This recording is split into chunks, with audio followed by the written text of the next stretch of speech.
Hello friends, this is SP Singh and welcome to Smarter everyday.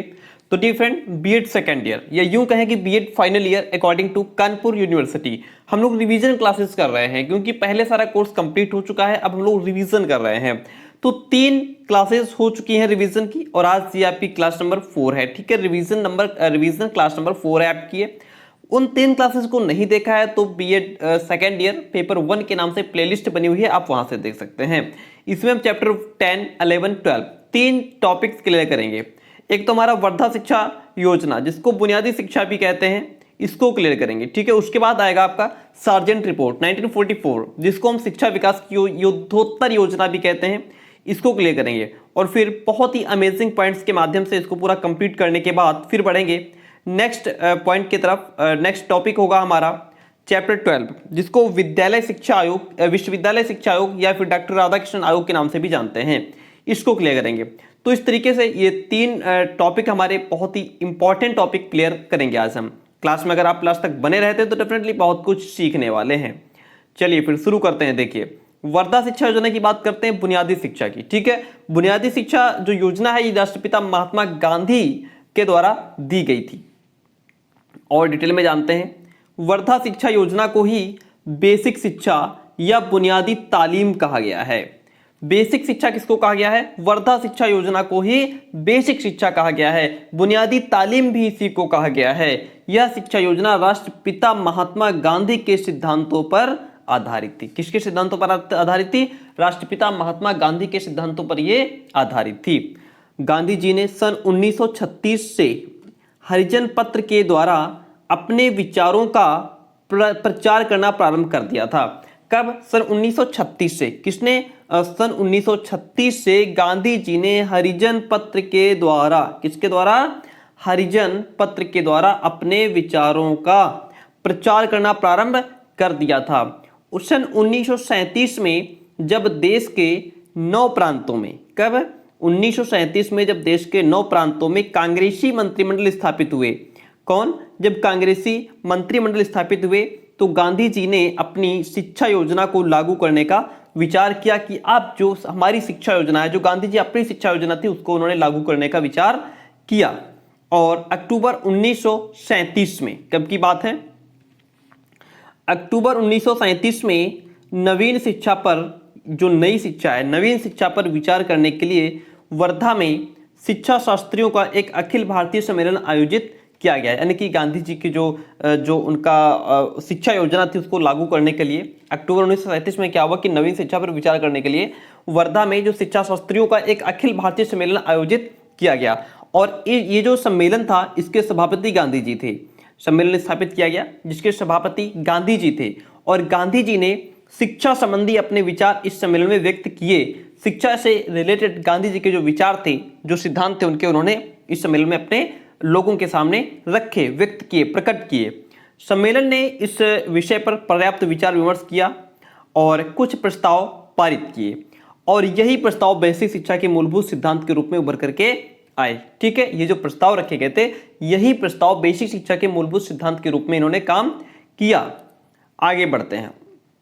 अब देखिए, वर्धा शिक्षा योजना के आधारभूत सिद्धांत क्या थे? सिद्धांत ये थे कि प्रथम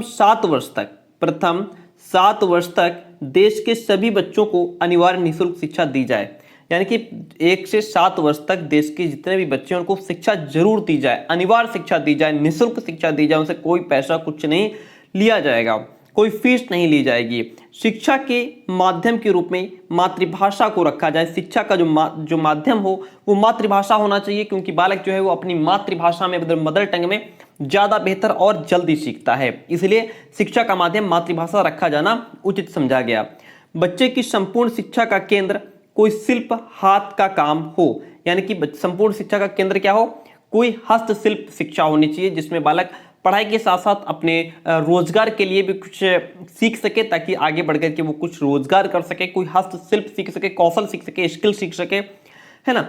सम्मेलन यह आशा करता है कि शिक्षा की इस प्रणाली से स्नेह यानी कि धीमे धीमे, धीरे धीरे शिक्षकों का भी वेतन निकल आएगा और इस तरीके से क्या होगा? बच्चे कुछ काम सीखेंगे, कुछ पैसा उससे भी अर्निंग होगा, है ना, सीखेंगे, आगे करेंगे, जो भी चीज़ें क्रिएट करेंगे, बनाएंगे, वो आगे मार्केट में जाएगा, पैसा आएगा, है ना, तो उससे धीरे धीरे सब क्या होगा, काम चल जाएगा, शिक्षकों का भी वेतन निकल जाएगा। आगे बढ़ते हैं तो बेसिक शिक्षा की कुछ विशेषताएं हैं। देखिए, पहली विशेषता आपके सामने है क्रिया प्रधान शिक्षा। देखिए, बेसिक शिक्षा क्रिया प्रधान है। क्यों? क्योंकि इसमें संपूर्ण ज्ञान का आधार अनुभव माना जाता है, एक्सपीरियंस को माना जाता है ना, इसलिए इसको क्रिया प्रधान कहा गया है। और जैसा कि जो रायवर्न है, कौन है? रायवर्न है, उन्होंने कहा है कि बालक हस्तशिल्प के क्षेत्र में एक्टिव रह करके मेंटल एक्सपीरियंसेस के साथ साथ जो अन्य प्रकार के एक्सपीरियंसेस है उनको भी प्राप्त करता है। सेकंड वन है बालक प्रधान शिक्षा। बेसिक शिक्षा बालक प्रधान है, इसमें बालक को शिक्षा का ग्राहक समझकर उसकी जो नीड्स हैं, जो उनकी आवश्यकताएं हैं, उनको स्टडी किया जाता है और उनको पूर्ण करने का भी प्रयास किया जाता है। नेक्स्ट है गृह, स्कूल और समाज में सामंजस्य। बेसिक शिक्षा गृह, स्कूल और समाज के जीवन में पूर्ण सामंजस्य स्थापित करती है। अब फिर अगर बात करें रायबर्न की, तो रायबर्न ने यहां भी कहा है वही बात, है ना, कि बालक हस्तशिल्प की शिक्षा प्राप्त करके खुद को गृह, स्कूल और समाज में अक्सर सामान्य वातावरण प्राप्त करता है। आत्मनिर्भर योजना की बात करते हैं। जब यह योजना प्रारंभ की गई थी तो उस समय सरकार के पास अनिवार्य और निःशुल्क प्राथमिक शिक्षा की व्यवस्था करने के लिए पर्याप्त धन नहीं था। बेसिक शिक्षा को हस्त कौशलों पर आधारित करके उसके द्वारा उत्पादित वस्तुओं के विक्रय से स्कूलों का खर्च निकालने का विचार अत्यंत उपयोगी था। इसीलिए जो है उन्होंने जो हस्त कौशल थे उनको सिखाने का काम शुरू किया। मनुष्य के सर्वांगीण विकास पर बल दिया गया। बेसिक शिक्षा में मनुष्य के शारीरिक, मानसिक, सामाजिक, सांस्कृतिक और नैतिक, चारित्रिक, व्यावसायिक और आध्यात्मिक विकास पर बल दिया गया। इसीलिए कहा गया इसमें सर्वांगीण। क्या हो गया? सर्वांगीण में क्या आ गया हमारा? शारीरिक, मानसिक, सामाजिक, सांस्कृतिक, नैतिक, चारित्रिक, व्यावसायिक, आध्यात्मिक, ये सारे हमारे किसमें आ जाते हैं? सर्वांगीण में आ जाते हैं। फिर बात करते हैं वास्तविक जीवन की तैयारी। भारत, आपको पता है सभी को कि जो इंडिया है वो विलेजेस का कंट्री है, भारत गांवों का देश है। बेसिक शिक्षा में बालकों को ग्रामीण उद्योग, जैसे ग्रामीण उद्योग में हमारा कृषि हो गया, पशुपालन हो गया, और ग्रामीण हस्त कौशल जैसे कढ़ाई, बुनाई, सिलाई, है ना, इनकी शिक्षा अनिवार्य रूप से दी जाने की व्यवस्था कर ये आशा की गई थी कि इसे प्राप्त करने के बाद वे अपनी जीविका कमा सकेंगे। भारतीयों के लिए आधारभूत दिनचर्या की बात की गई। बेसिक शिक्षा भारतीयों के वास्तविक जीवन से संबंधित है। इसमें मनुष्य के सर्वांगीण विकास, मैंने भी कहा ना, सर्वांगीण में हमारे शारीरिक, मानसिक, सामाजिक और सांस्कृतिक, नैतिक, चारित्रिक सब आ जाते हैं, है ना। सर्वांगीण विकास के लिए समस्त आवश्यक विषयों की सामाजिक एक्टिविटीज को स्थान प्राप्त है, क्रियाओं को स्थान प्राप्त है। इसमें हिंदी को पूरे देश के बालकों के लिए अनिवार्य किया गया है। वर्ग भेद की समाप्ति की बात की गई। पॉइंट नंबर 8 को ध्यान में रखिएगा, वर्ग भेद की समाप्ति। इसमें बात करते हैं, आपको पता है कि भारत में जाति, धर्म और श्रम आदि के बेस पे अनेक प्रकार के वर्ग हैं, जाति है, समूह हैं। बेसिक शिक्षा में सबके लिए समान शिक्षा और सबके लिए समाज सेवा कार्य की व्यवस्था है। इसमें वर्ग भेद में भी कमी की जा सकती है। आगे आपको समझा देते हैं, मैं समझा दे रहा हूं, आप समझ लीजिए, बस इनके पॉइंट को याद रखिएगा और फिर आप लिख दीजिए अपने अकॉर्डिंग। शारीरिक श्रम का समाप्त। देखिए, अगर आप सारी चीज पढ़ना चाहेंगे, हर चीज को रटना चाहेंगे तो कहां से पढ़ पाएंगे? ये हेडिंग्स पढ़ लीजिए, मेरी बात को सुन लीजिए, कंठस्थ कर लीजिए, वही लिख देना। शारीरिक श्रम का समापन। देखिए, शारीरिक श्रम का सम्मान होगा यहाँ पे, ठीक है। समापन क्या हो गया? शारीरिक श्रम का सम्मान। यहाँ पे समापन की जगह पे सम्मान लिखिएगा, ठीक है। बेसिक शिक्षा बालक में शारीरिक श्रम के प्रति सम्मान की भावना का निर्माण करती है। बालक स्वयं हस्तशिल्प के माध्यम से किसी उत्पादक कार्य को कर सकता है ना। फिर लास्ट में आता है शिक्षा का माध्यम मातृभाषा। उस समय तक अंग्रेजों ने भी प्राथमिक शिक्षा का माध्यम मातृभाषा, यानी कि वहाँ की जो क्षेत्रीय भाषा, उसी को बनाया था। लेकिन अंग्रेजी माध्यम के प्राथमिक स्कूल भी चल रहे थे। गांधी जी ने अंग्रेजी माध्यम का बहिष्कार करके सिर्फ केवल मातृभाषा के माध्यम से शिक्षा देने पर बल दिया।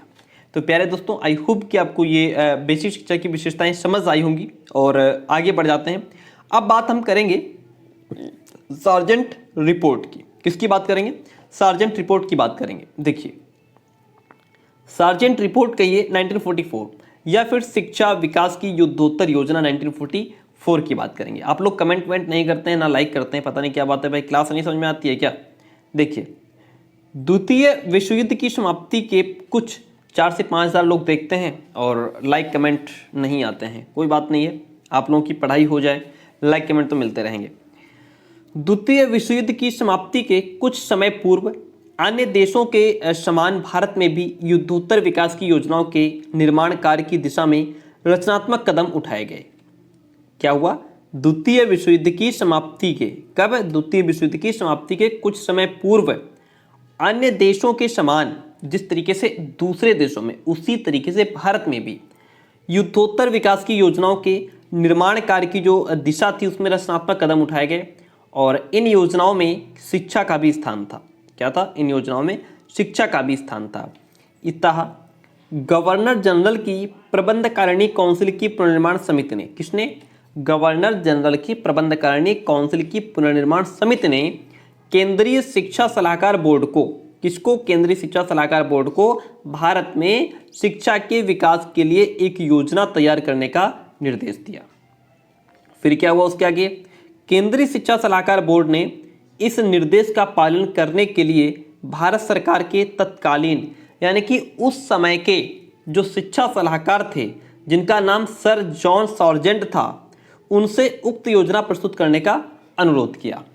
पॉइंट क्या था कि जो गवर्नर जनरल थे, उनकी जो प्रबंधकारिणी काउंसिल की पुनर्निर्माण समिति थी, उसने केंद्रीय शिक्षा सलाहकार बोर्ड को भारत में शिक्षा के विकास के लिए एक योजना तैयार करने का निर्देश दिया और केंद्रीय शिक्षा सलाहकार बोर्ड ने इस निर्देश का पालन करने के लिए भारत सरकार के तत्कालीन शिक्षा सलाहकार जो सर जॉन सार्जेंट थे, उनसे उचित योजना प्रस्तुत करने का अनुरोध किया। सार्जेंट ने अपनी योजना को एक स्मृति पत्र में लेखबद्ध करके सन 1944 में बोर्ड के समक्ष प्रस्तुत किया। ठीक है, अब देखिए, इस स्मृति पत्र को 4 अलग अलग नामों से पुकारा जाता है। सार्जेंट रिपोर्ट, सार्जेंट योजना, भारत में युद्धोत्तर शिक्षा विकास की योजना और केंद्रीय शिक्षा सलाहकार बोर्ड की रिपोर्ट। ये 4 नाम हैं, इन नामों से इसको पुकारा जाता है। ठीक है, चलिए फिर आगे बात कर लेते हैं। अब जो सार्जेंट योजना है, इसके उद्देश्य क्या थे? देखिए, सार्जेंट रिपोर्ट 12 भागों में विभाजित है। कितने भागों में विभाजित है? 12 भागों में। इसमें पूर्व प्राथमिक शिक्षा से लेकर के विश्वविद्यालय शिक्षा तक, कहां से? पूर्व प्राथमिक शिक्षा से लेकर के विश्वविद्यालय शिक्षा स्तर तक और शिक्षा के अनेक अन्य अंगों पर भी विस्तार के साथ विचार किया गया है और उनके विकास के लिए अति उत्तम सुझावों और सिफारिशों को भी अक्षरबद्ध किया गया है। इस रिपोर्ट में राष्ट्रीय शिक्षा की योजना प्रस्तुत की गई है। क्या किया गया है? इस रिपोर्ट में राष्ट्रीय शिक्षा की योजना प्रस्तुत की गई है। अब देखिए, योजना के कुछ उद्देश्य, इनकी बात करते हैं।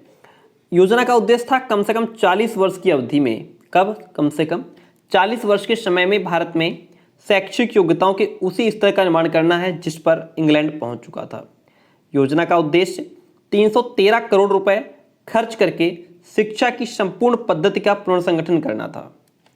योजना 8 पंचवर्षीय कार्यक्रमों में पूर्ण की जानी थी। योजना जो थी वो 8 पंचवर्षीय कार्यक्रमों के माध्यम से पूर्ण की जानी थी। अब बात करते हैं सार्जेंट रिपोर्ट की जो प्रमुख सिफारिशें थी। पहली सिफारिश थी पूर्व प्राथमिक शिक्षा से संबंधित, जैसे नर्सरी विद्यालय, निःशुल्क शिक्षा की व्यवस्था और शिक्षा के उद्देश्य निर्धारित करना। दूसरे प्राथमिक शिक्षा से संबंधित सिफारिशें थी जिसमें हमारा सार्वभौमिकता, अनिवार्य और निःशुल्क शिक्षा थी। शिल्प कला पर आधारित शिक्षा की बात कही गई और बुनियादी विद्यालयों के प्रकार, यानी कि कनिष्ठ और वरिष्ठ 2 तरीके से उसको डिवाइड किया गया। और तीसरा था शिक्षा का माध्यम, जो कि मातृभाषा को ही बढ़ावा मिला। फिर आया हमारा माध्यमिक शिक्षा से संबंधित सिफारिशों की बात की गई, जिसमें शिक्षा की अवधि की बात हुई और विद्यार्थियों का उचित चयन, विद्यालय छोड़ने की शर्त और फिर हाई स्कूल के लक्ष्य की बात की गई। ठीक है, चलिए आगे बढ़ जाते हैं। फिर बात आई विश्वविद्यालय शिक्षा से संबंधित सिफारिशें। इसमें 3 वर्षीय डिग्री कोर्स की बात हुई, प्रवेश के रूल रेगुलेशंस, नियम बनाए गए, योग्य शिक्षा की व्यवस्था हुई और फिर शिक्षा शिक्षार्थी संबंध की बात की गई। तो ये इसके कुछ सिफारिशें थी। अब जो सार्जेंट रिपोर्ट है, इसके गुण क्या थे, इसकी क्वालिटीज क्या थे, उसकी बात कर लेते हैं। देखिए, इस रिपोर्ट में शिक्षा की राष्ट्रीय योजना बनाते समय बहुत गहरा अध्ययन किया गया है। इस रिपोर्ट में शिक्षा की जो राष्ट्रीय योजना है उसको बनाते समय बहुत गहरा अध्ययन किया गया है और रिपोर्ट में शिक्षा को आम मानस तक यानी कि घर घर जन जन तक पहुंचाने की अनेक योजनाओं के बारे में भी बताया गया है। मंदबुद्धि बालकों एवं विकलांग बच्चों को शिक्षा देने के लिए अनेक सराहनीय उपाय भी बताए गए हैं। रिपोर्ट में शिक्षा को सफल बनाने के लिए शिक्षक के इम्पोर्टेंस को अच्छी तरीके से रिकॉग्नाइज किया गया है, उसको पहचाना गया है कि आखिर शिक्षक होता क्या है, उसका महत्व क्या होता है। आगे बात करते हैं, रिपोर्ट में विद्यार्थियों के स्वास्थ्य पर भी बल दिया गया है। विद्यार्थियों की चिकित्सीय जांच और निःशुल्क इलाज के बारे में निर्देश दिया गया है। चलिए आगे बढ़ जाते हैं। तो इस तरीके से जो सार्जेंट रिपोर्ट है हमारी वो कंप्लीट होती है। बहुत ही अमेजिंग नोट्स, और अगर आप इनको पढ़ते हैं तो डेफिनेटली बहुत सीख पाएंगे। किताब से बिल्कुल अलग लिखा हुआ है। ठीक है, चलिए अब बात करते हैं लास्ट वन टॉपिक, चैप्टर 12 की, विश्वविद्यालय शिक्षा आयोग। आपको बता दूं जो आपका पेपर फर्स्ट है, पेपर फर्स्ट में आपके 31 चैप्टर्स हैं टोटल। जस्ट मोमेंट प्लीज, एक बार मैं चेक करता हूं। 31 चैप्टर्स हैं, 31 चैप्टर्स हैं, जिसमें हम लोगों ने 4 क्लासेस में, ये 4th क्लास है आपकी, 4 क्लास में 12 चैप्टर्स कंप्लीट कर लिए हैं। और बहुत जल्दी हम लोग ये 31 चैप्टर्स कंप्लीट करेंगे और फिर पेपर सेकंड उठाएंगे, थर्ड उठाएंगे, फोर्थ उठाएंगे। इसी सीक्वेंस में फटाफट से कोर्स आपका कंप्लीट हो जाएगा। आपके जो एग्जाम है वो भी बस आपकी अपडेट शीट आने ही वाली है, क्योंकि जो यूनिवर्सिटी है, अगर आप ऑफिशियल वेबसाइट चेक करेंगे तो सारे एग्जाम यूनिवर्सिटी निपटा रही है, बस बीएड रह गया है आपका। तो बीएड भी बहुत जल्दी आने वाला है। मैं तो दिन में 4 बार ऑफिशियल वेबसाइट चेक करता हूँ, ताकि पता नहीं कब आपकी न्यूज़ आ जाए और मुझे आपको प्रोवाइड कराना पड़े। उसके लिए आप लोगों से ज़्यादा चिंता मुझे रहती है आपके एग्ज़ाम की। तो ठीक है, जैसी न्यूज़ आएगी तुरंत आप तक पहुंचाई जाएगी, और आप लोग बस बने रहिए। जितनी ज़्यादा पढ़ाई कर सकते हैं कर लीजिए, बस 15 से 20 दिन का टाइम है आपके पास। ठीक है, चलिए बहुत सारे स्टूडेंट्स पेड में जुड़ चुके हैं, आप भी चाहे तो जुड़ सकते हैं। ठीक है, पेड में कुछ फीस है वो आपको पे करनी होगी, उसके बाद आपको सारे PDF कंप्लीट नोट्स मिल जाएंगे, जिनसे आप जो क्लास होती है तो ठीक है, नहीं होती तो आप उसको रिवाइज कर पाएँ। विश्वविद्यालय शिक्षा आयोग, डॉक्टर राधाकृष्णन आयोग 1948-49 की बात करते हैं। ठीक है, शॉर्ट टर्म में लिखा हुआ है, बहुत ज़्यादा लॉन्ग नहीं लिखा है। देखिए, स्वतंत्रता प्राप्ति के पश्चात भारत सरकार ने देश में कई प्रकार के परिवर्तन एवं सुधार लाने का प्रयास किया। स्वतंत्रता प्राप्ति के पश्चात भारत सरकार ने देश में कई प्रकार के परिवर्तन लाने की सोचा और सुधार लाने का प्रयास किया, जिनमें से भारत सरकार ने शिक्षा के क्षेत्र में भी सुधार लाने का प्रयास किया। स्वतंत्रता से पहले भारतीय शिक्षा सैद्धांतिक मूल्यों पर आधारित थी। स्वतंत्रता से पहले क्या था, जो भारतीय शिक्षा थी वह सैद्धांतिक मूल्यों पर आधारित थी और वास्तविक जीवन से बहुत दूर थी। भारतीय शिक्षा का जो स्तर था वो भी अन्य देशों की तुलना में अच्छा नहीं था। जितनी भारतीय शिक्षा का स्तर अन्य देशों में अच्छा था, उतना हमारे भारत का नहीं था जितना दूसरे देशों का था। भारतीय शिक्षा के स्तर में सुधार लाने के लिए केंद्रीय शिक्षा सलाहकार बोर्ड और अंतर विश्वविद्यालय शिक्षा परिषद ने भारत सरकार को विश्वविद्यालय शिक्षा आयोग का गठन करने का सुझाव दिया। किसने? भारत सरकार ने, अंतर विश्वविद्यालय शिक्षा परिषद ने भारत सरकार को विश्वविद्यालय शिक्षा आयोग का गठन करने का सुझाव दे दिया। फिर क्या हुआ? 4 नवंबर 1948 में डॉक्टर सर्वपल्ली राधाकृष्णन की अध्यक्षता में भारत सरकार के द्वारा विश्वविद्यालय शिक्षा आयोग का गठन किया गया और इस आयोग ने 25 अगस्त 1949 में भारत सरकार को अपनी आज्ञा सौंप दी। डॉक्टर सर्वपल्ली राधाकृष्णन इस आयोग के अध्यक्ष थे। कौन थे? डॉक्टर सर्वपल्ली राधाकृष्णन इस आयोग के अध्यक्ष थे। अतः विश्वविद्यालय शिक्षा आयोग को राधाकृष्णन आयोग के नाम से भी जाना जाता है। स्वतंत्रता प्राप्ति के पश्चात राधाकृष्णन आयोग स्वतंत्र भारत का पहला शिक्षा आयोग था। कौन था? राधाकृष्णन आयोग स्वतंत्र भारत का पहला शिक्षा आयोग था। अब बात करते हैं, इस आयोग को विश्वविद्यालय शिक्षा आयोग के नाम से इसलिए जाना जाता है, क्यों? क्योंकि इस आयोग की नियुक्ति विश्वविद्यालय के शिक्षा के स्तर की व्यवस्था, संरचना की जांच और तत्कालीन समस्याओं का पता लगाकर इस संदर्भ में भारत सरकार को आवश्यक सुझाव देना था। ठीक है, इतनी बात क्लियर हुई। अब बात करते हैं सुझाव की। राधाकृष्णन आयोग ने विश्वविद्यालय के शिक्षा के स्तर को बढ़ाने के लिए कुछ पहलुओं में अपने सुझाव दिए। पहला तो शिक्षण संकाय हो गया, शिक्षण का स्तर हो गया, विश्वविद्यालय का प्रशासन और वित्त हो गया, विश्वविद्यालय की शिक्षा और संरचना और संगठन की बात की। विश्वविद्यालय शिक्षा के उद्देश्य क्या थे? देखिए, उद्देश्य पढ़ने से पहले आपको बता दूं कि मैं ये नंबर दे रहा हूं, अगर 9628182649, अगर आप पेड नोट्स लेना चाहें तो आप इस नंबर पे व्हाट्सअप करके जानकारी ले सकते हैं। ठीक है, काफ़ी स्टूडेंट्स जुड़े हैं, आप भी उनके साथ जुड़ सकते हैं। चलिए आगे, अब देखिए इसके उद्देश्य की बात कर लेते हैं। नंबर 1 तो नेतृत्व का निर्माण करना इनका उद्देश्य था विश्वविद्यालय शिक्षा आयोग का। आदर्शों के प्रतीक और राष्ट्रीय विरासत के संरक्षक, बुद्धिजीवी, भौतिक साहस वाले व्यक्ति और शारीरिक स्वास्थ्य जन्मजात गुणों का विकास करना विश्वविद्यालय शिक्षा का उद्देश्य था। प्यारे दोस्तों, एक लाइक एक कमेंट, क्लास कैसी रही कमेंट करके जरूर बताइए। इसी तरीके से आपको बेहतरीन क्लासेस मिलती रहेंगी। Thank you.